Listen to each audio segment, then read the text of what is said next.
Sean todos bienvenidos al curso de cálculo de dosis, el curso de la Universidad de Buenos Aires. Sean todos felices, ¿no? En este momento vamos a aprender un poco más de conocimiento, un poco más de conceptos, ejemplos, para poder determinar cómo se lleva esto de los cálculos de dosis, cómo uno puede desarrollar, cómo uno puede entender.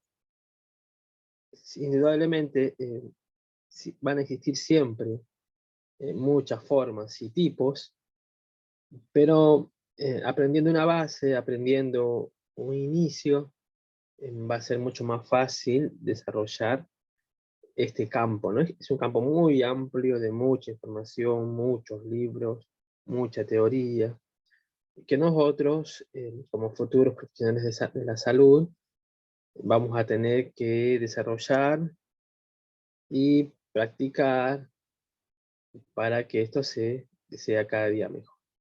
El cálculo de dosis es necesario en el ambiente en el cual estemos trabajando, porque nos va a ayudar a que los pacientes puedan recibir un mejor tratamiento y mejor cuidado de su salud.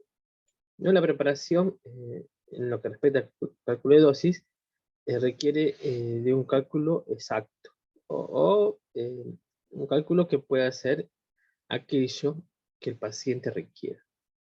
Obviamente, teniendo en cuenta si el paciente tiene un historial clínico que favorezca, o en el cual tenga complicaciones o tenga eh, alguna adversidad con respecto a la medicación.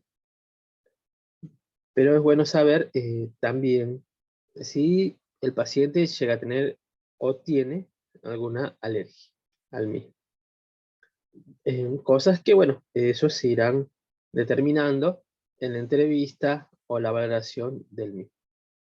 Es necesario también que uno pueda tener la comprensión en lo que respecta a números, ¿no? Y a fórmulas o operaciones. Porque, bueno, acá vamos a poder ver operaciones básicas de la aritmética como la suma, la resta, la división, la multiplicación, y algunas operaciones de conversión. Son sencillas, muchas veces por ahí no estamos en ese ambiente, pero bueno, el constante día a día y la constante lectura, ¿no? Y práctica del mismo va a hacer que uno esté mucho más preparado y más rápido para el desarrollo y aplicación de la misma. Es necesario también en algunos casos la regla de 3 simples, ¿no? Que es algo también para el cual uno puede desenvolverse y hacer efectiva el cálculo de la dosis.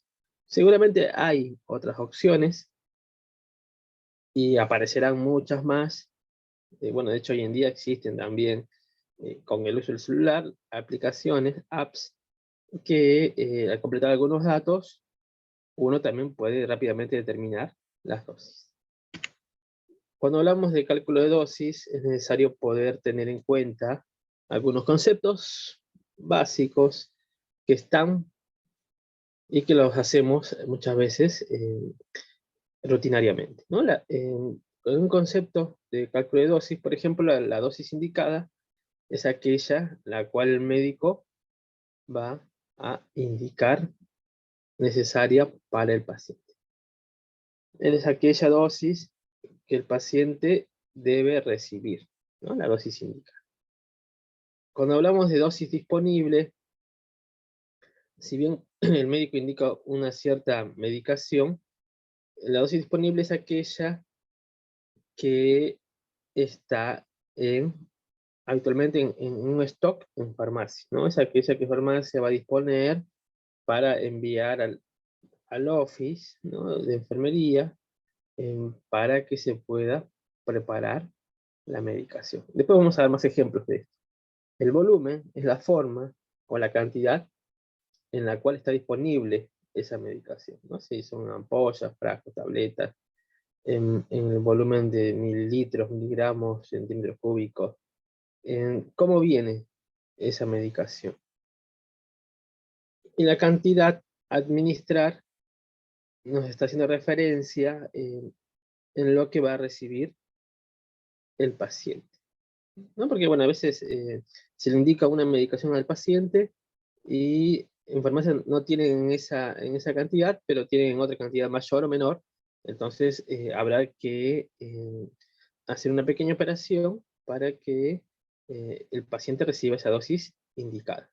Vamos a dar más ejemplos en los siguientes diapositivas.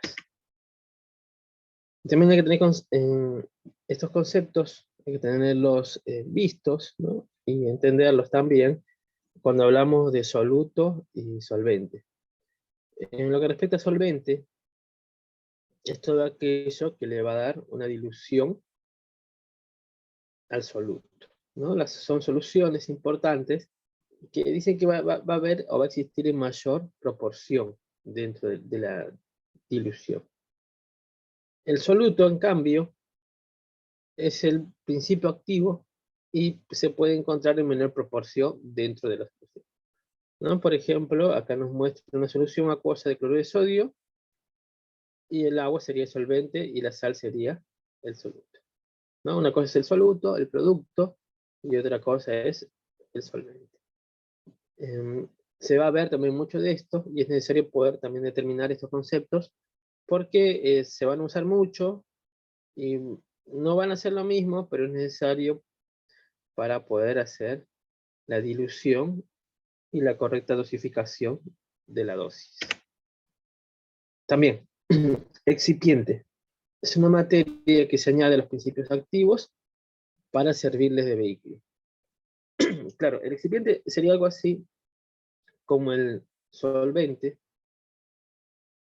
y que va a ayudar a que ese producto pueda tener una mejor administración. Y cuando hablamos de medicamento, es una sustancia, el principio activo, ¿no? Que administrado a un organismo sirve para prevenir, diagnosticar, curar alguna enfermedad o una enfermedad. Es necesario poder siempre saber las indicaciones que trae ese producto. Seguramente habrá algunos medicamentos que sean mucho más conocidos y habrá otros que no. Habrá algunos nuevos, con nuevos protocolos, y habrá otros que no. Por eso es necesario, en estos casos, y en muchos también, la correcta confirmación, ¿no? del producto, porque nosotros podemos saber siempre para qué sirve una medicación, ¿no? Entonces sabemos el lado bueno de la medicación. Pero muchas veces vieron que estas medicaciones vienen con un prospecto, una posología, en la cual nos explican cuáles son los efectos deseados que uno quiere, los efectos adversos, las complicaciones, las dosis, los tiempos.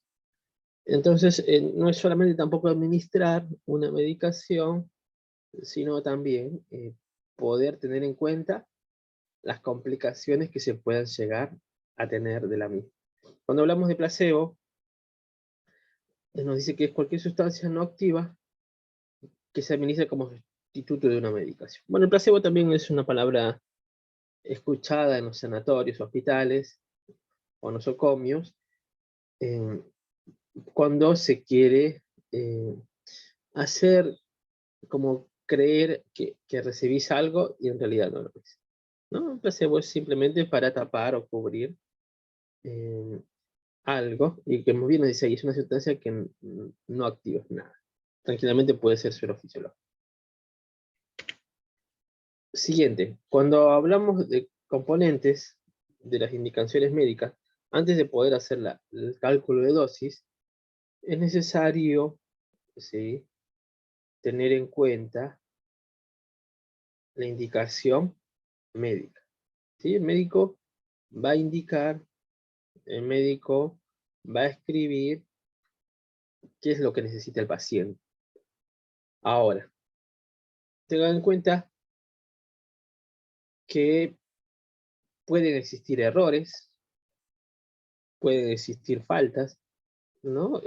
Mezclas de pacientes con nombres parecidos, con habitaciones que prestan a la confusión, ¿no? Con ingresos, altas e ingresos.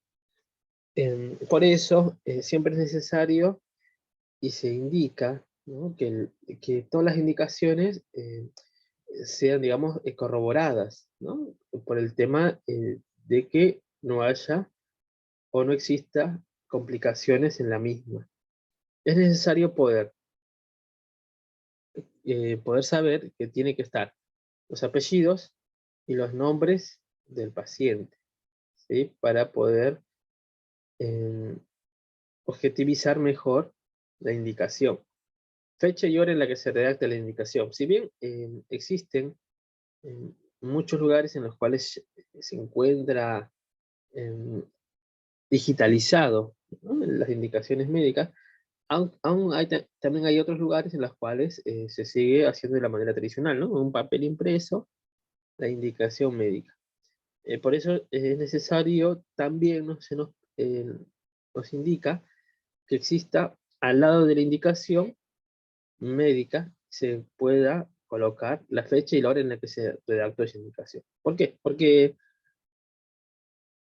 ponele que al paciente se le indique administrar un paracetamol de 500 miligramos, ¿no? Le escribe el médico. Y lo escribe durante las 8 de la mañana, pero escribió y nada más, no puso ni horario ni fecha, no puso. Escribió una hoja del día. Cuando viene el enfermero de la tarde, ve esa indicación y dice, bueno, pero ¿y esta indicación qué pasa? ¿Se la dieron, no se la dieron? ¿La pastilla? ¿Consiguió o no lo consiguió? El- el- la fecha por ahí va a estar porque es la hoja del día. El tema es la hora. Y si el paciente colabora, y por ahí nos va a poder decir si se le dio o no la medicación. Ahora, cuando el paciente no tiene una correcta comunicación, va a ser mucho más difícil de poder objetivizar si esa medicación se dio o no se dio. Y para evitar complicaciones y para evitar trámites, ¿no? Es necesario siempre que esté la hora de indicación y también la hora de administración, ¿sí? O sea, si se le indicó a las 8 de la mañana, por ejemplo, administrado 8:15 de la mañana. Para que se sepa también que cuando se cambie el turno y venga otro grupo de trabajo, em, se pueda dar, digamos, objetivamente que esa medicación fue indicada y fue administrada, ¿sí? Por eso es necesario que siempre esté todo bien redactado para que cuando otro lo lea se pueda seguir una correcta realización del tratamiento. Bueno, el nombre del fármaco. Con el nombre del fármaco también puede ocurrir que si bien la ley establece que se deben escribir nombres genéricos, ¿sí? Del fármaco, existen también algunos médicos que suelen indicar la medicación o el fármaco con nombre comercial. El tema del nombre comercial a veces, muchas veces nos van a parecer desconocidos o no vamos a poder vincular el nombre comercial con el producto. Bueno, hoy en día con la ayuda del teléfono y de aplicaciones y de vademecum virtuales, por ahí es mucho más accesible esta vinculación de producto-fármaco, ¿no? Cómo se le etiqueta. Pero es necesario que el nombre del fármaco siempre esté en formato genérico. Si se indica en marca comercial, tenga que estar aclarado en un costado qué medicación es. Porque, bueno, pueden existir eh, complicaciones a la hora de vincular los productos, ¿sí? O errores. Por eso siempre es bueno saber el nombre del fármaco para poder determinar que el producto sea aquel cual se indicó. La dosificación.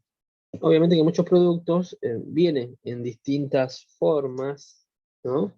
Vienen en distintos envases, tamaños, medidas.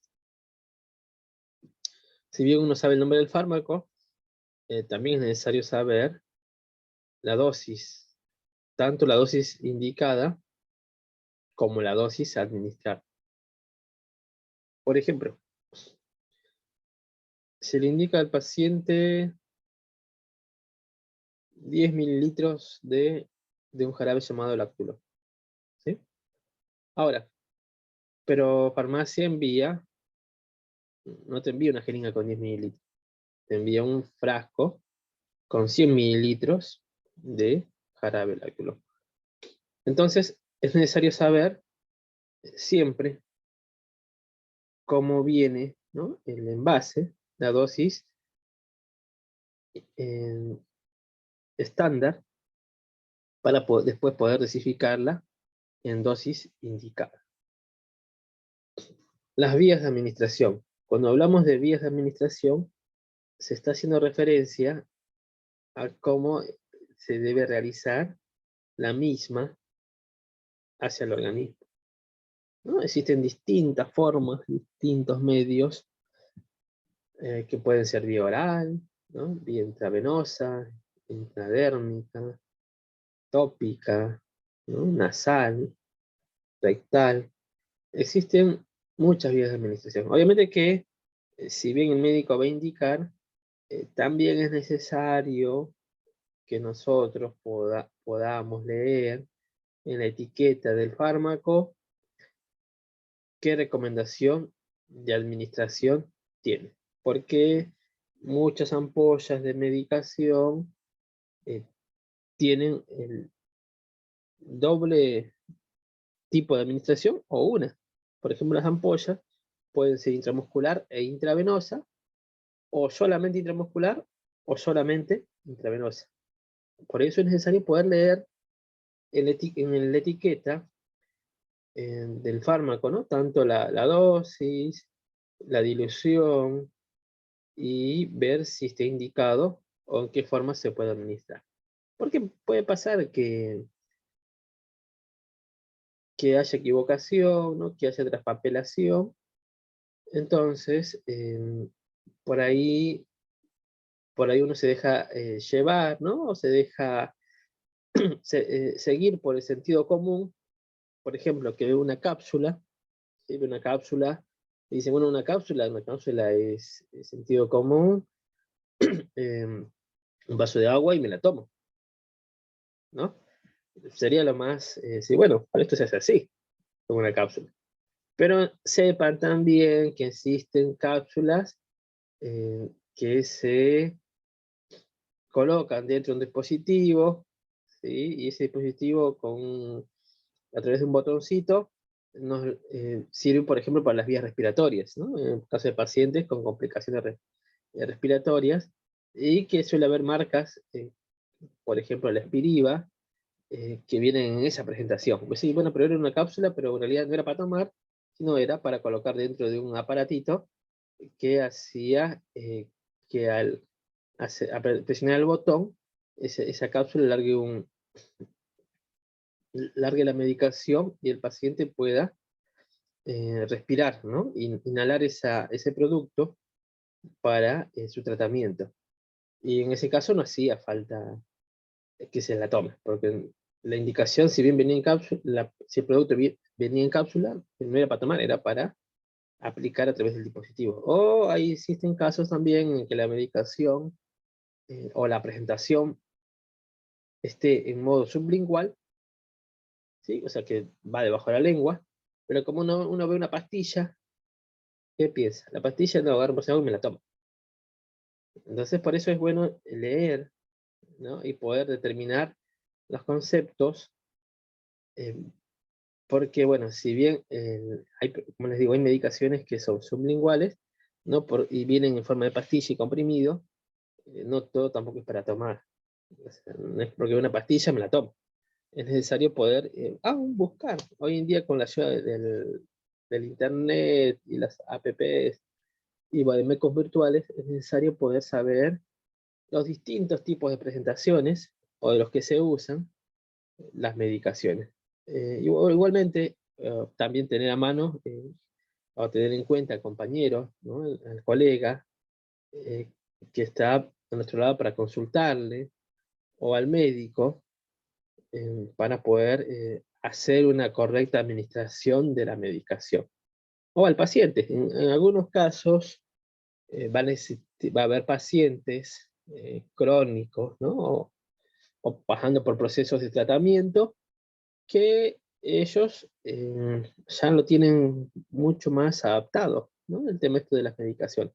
Entonces ellos saben sus horarios, saben sus dosis, sus momentos, cuándo sí, cuándo no, el tema de la administración de la medicación.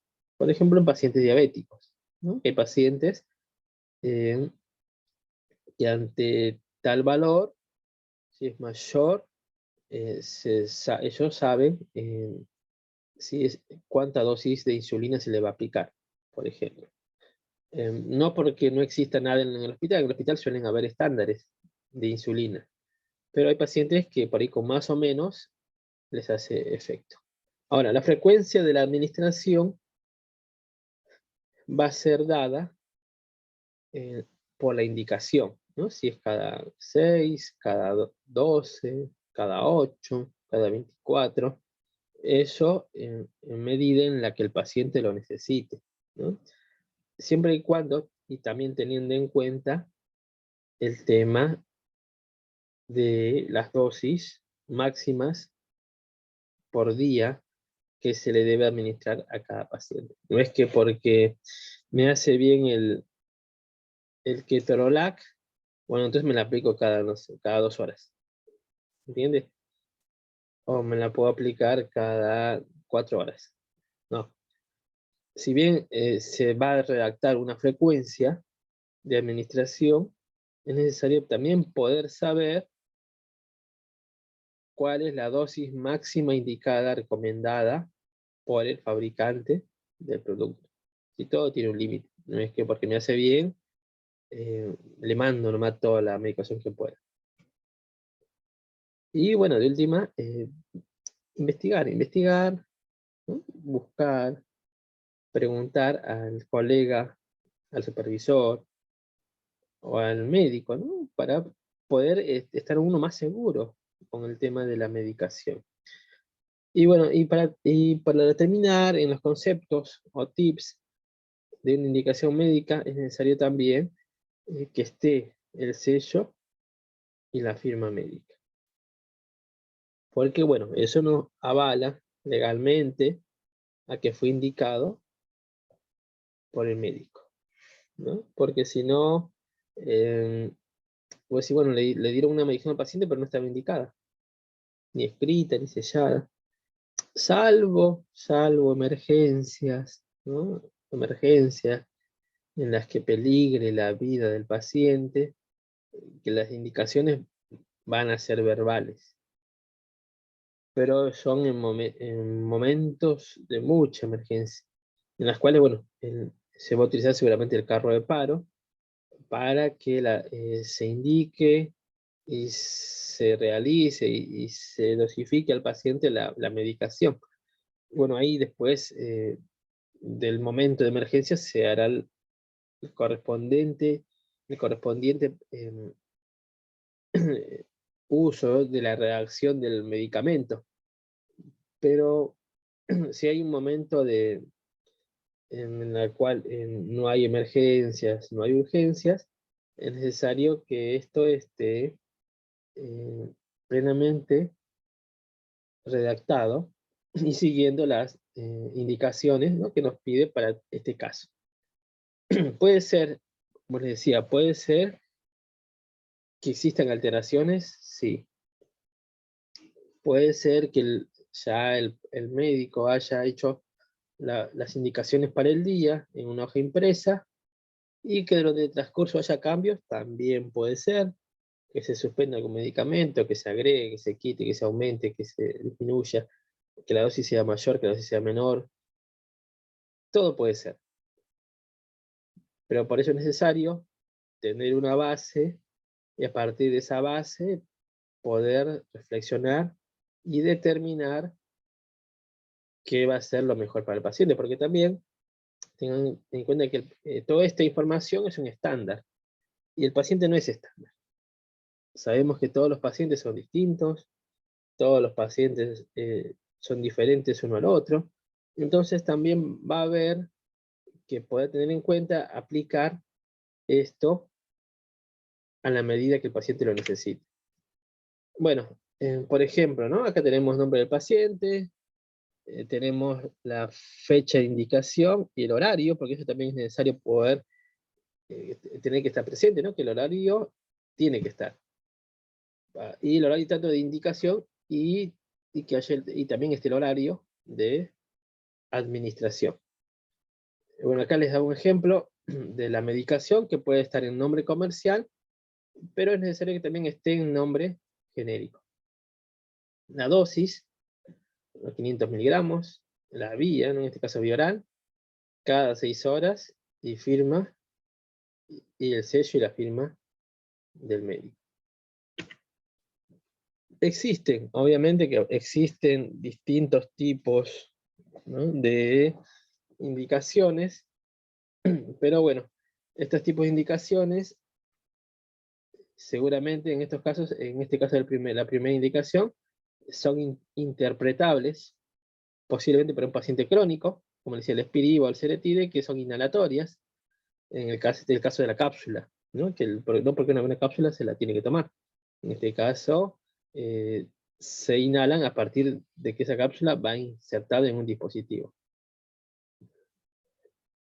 Pero bueno, en estos casos se puede entender que es un paciente que va con cronicidad y que sabe el uso del mismo.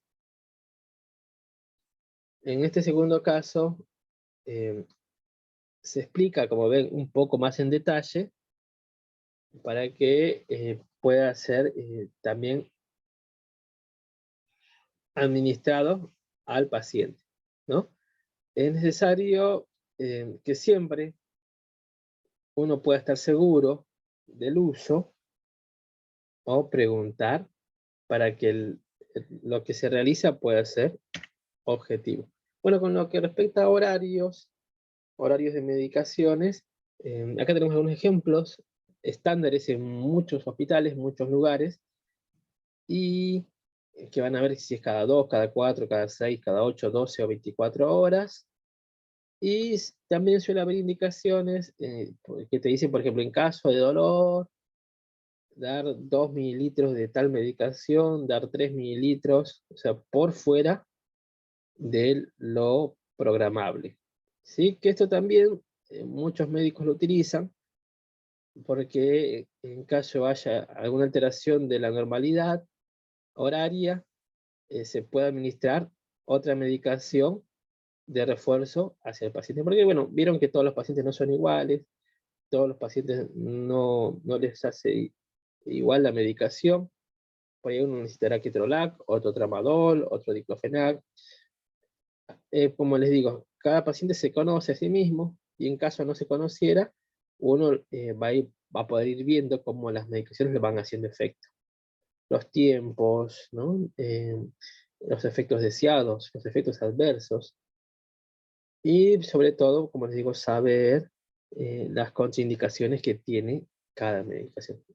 Siempre teniendo en cuenta que el paciente puede ser alérgico o no a la misma. Si lo sabe, mejor, y si no lo sabe, bueno, uno irá viendo conforme se va administrando si pasa o no algún proceso alérgico. Ejemplos. Cuando hablamos, por ejemplo, de indicaciones médicas, la dosificación, acá, por ejemplo, el médico indica ketorolac 30 miligramos intravenoso, o sea que va por vía venosa, que puede ser periférica o central, nos dice cada 8 horas. ¿Sí? Ojo, la indicación está, pero es necesario poder saber interpretar esa indicación. ¿Sí? Ahora, en farmacia, lo disponible es tal cual, ¿no? Ketorolac 30 miligramos, ojo, el producto activo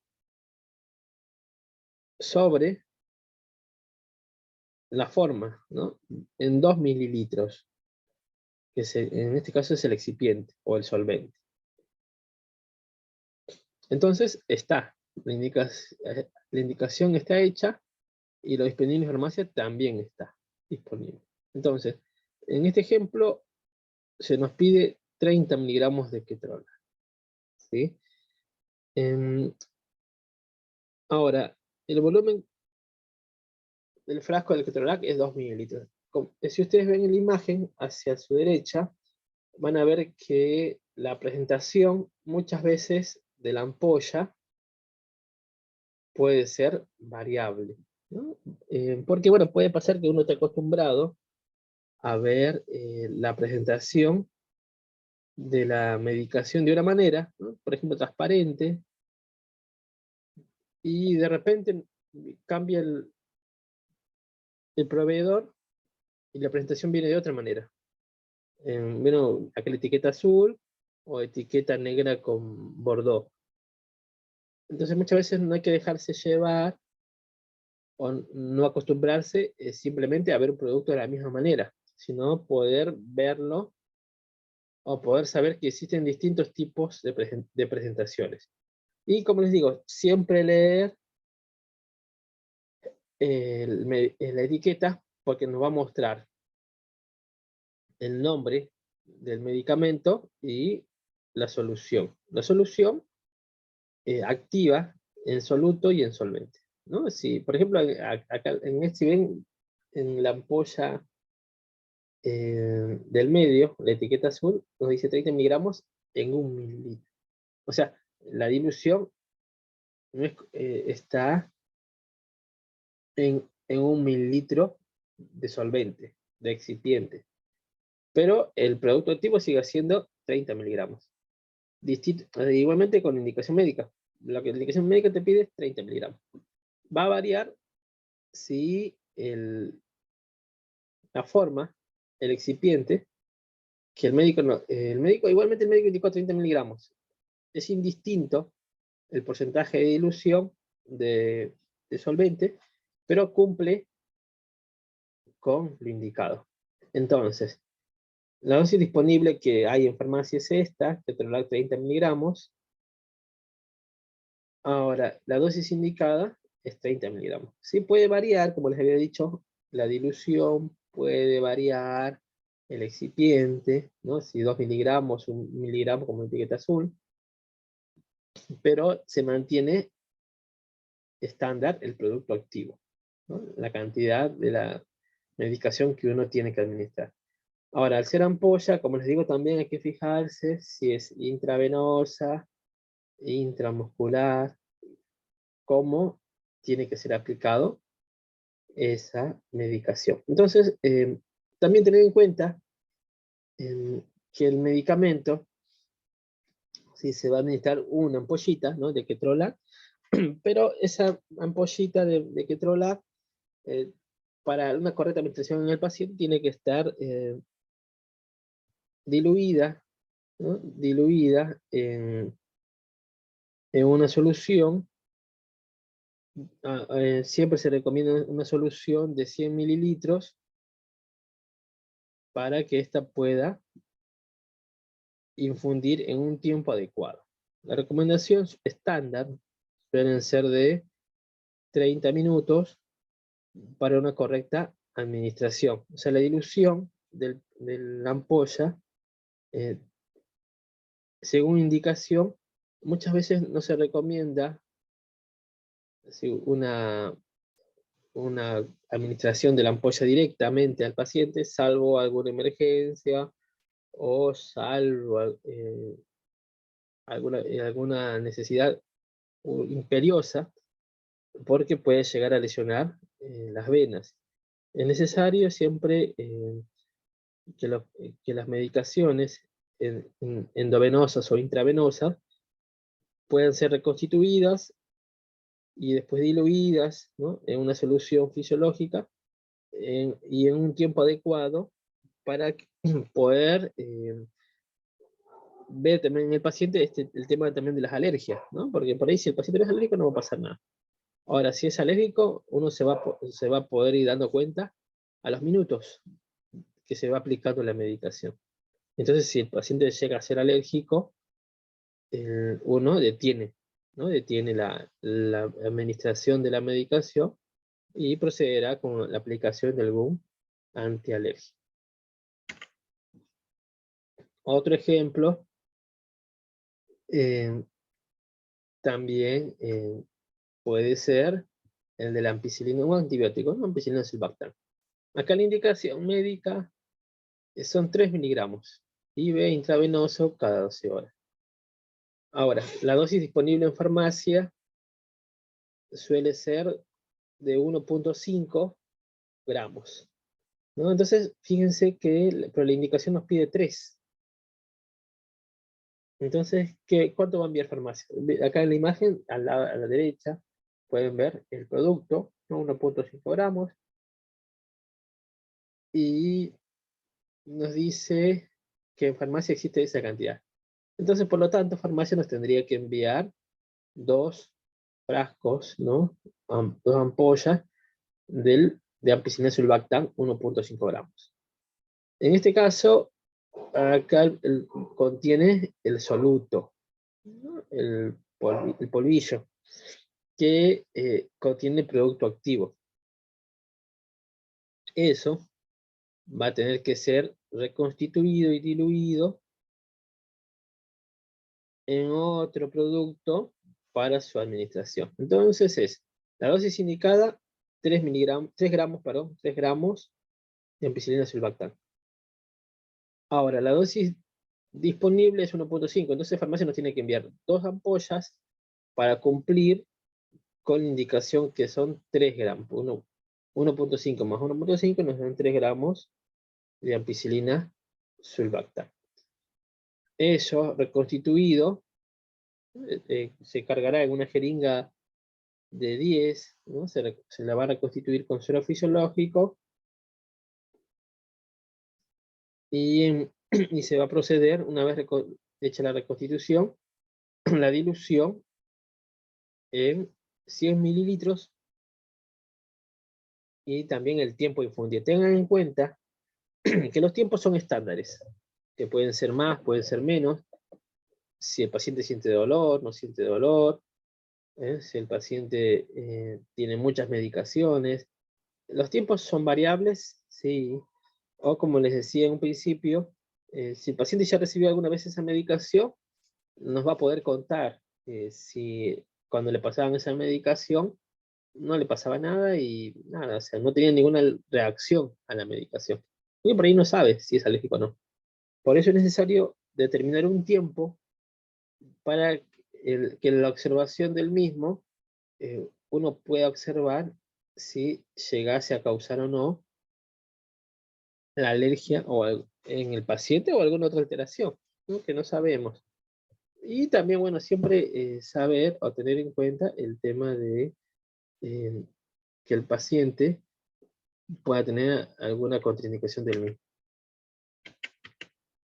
Acá tenemos otro tipo, que es usando una regla de 3 simples. Con la regla de 3 simples también se puede determinar cuál va a ser la dosificación del medicamento. Existen muchos tipos, muchas formas, pero bueno, siempre teniendo un conocimiento básico de la medicación, de la historia clínica del paciente, uno va a poder saber cómo va a ser mejor esa administración. Es necesario poder aprender desde lo básico y en continuo ir capacitándose e ir también leyendo sobre lo que se va a tener que hacer. Tenemos siempre que poder entender que todos los pacientes son distintos, ¿no? Todos los pacientes no son iguales. Si bien las medicaciones son estándares, o las indicaciones también pueden llegar a ser estándares, es necesario poder saber que esto, como les digo, es un constante cambio, ¿sí? Hoy en día, con la ayuda de la tecnología, la ayuda de la información virtual que está más a mano, ¿no? O aplicaciones, o vademecums virtuales, esto se puede ser mucho más accesible. O lo mismo que en los sanatorios o hospitales estén también colocados, ¿no? en las carteleras, cómo se deben hacer las correctas administraciones. Hay que estar en todo, ¿sí? Hay que saber un poco de todo, pero siempre para bien del paciente, ¿no? Para bien del paciente, para que él mismo pueda recibir un mejor tratamiento y pueda tener una correcta dosificación de la misma. Por eso siempre hay que tener en cuenta, esto de las dosis, ¿no? Porque como les decía, puede venir en miligramos, en gramos, en mililitros, milímetros cúbicos, puede llegar de distinta manera. Nosotros, como estudiantes, ¿no? Como personas que estamos aprendiendo, siempre en un inicio va a ser necesario la consulta, ¿sí? La consulta con un colega, con alguien de mayor experiencia, para que esto pueda ser mucho mejor en su uso. ¿Sí? No tengamos miedo, no tengamos recelo de que sepamos o no sepamos. Muchas veces puede ser que nosotros sepamos, pero a veces el mundo de la salud es muy cambiante, ¿sí? Uno puede saber si ahora aplicar ese conocimiento, flexibilizar ese conocimiento a cada paciente, va a ser un tema de continua práctica. Y bueno, también el tema de la observación, la valoración del mismo. Y si el paciente, bueno, es colaborador y se acuerda, nos va a dar más detalle, ¿no? De cómo le fue con esa medicación. Ahora, si el paciente no se acuerda, no sabe o tiene dificultad para hablar, uno va a tener que ir recolectando datos para poder saber, ¿no? Si esa medicación es buena o no para el paciente. Porque también puede pasar que tal medicamento no le haga efecto. O hay pacientes que dicen, bueno, yo tomo, no sé, clonazepam, pero tomo clonazepam de Bayer. No tomo de Pfizer porque Pfizer, no sé, no me pasa nada si tomo de Pfizer. Es un ejemplo. Sí, porque hay pacientes que están acostumbrados a tomar determinada medicación, determinado producto, determinada marca, y, se llevan consigo siempre para donde van su medicación, su pastilla. Entonces quieren esa medicación y no quieren la otra marca. Por los efectos que le producen, o porque ya está más siempre en constante contacto con esa medicación.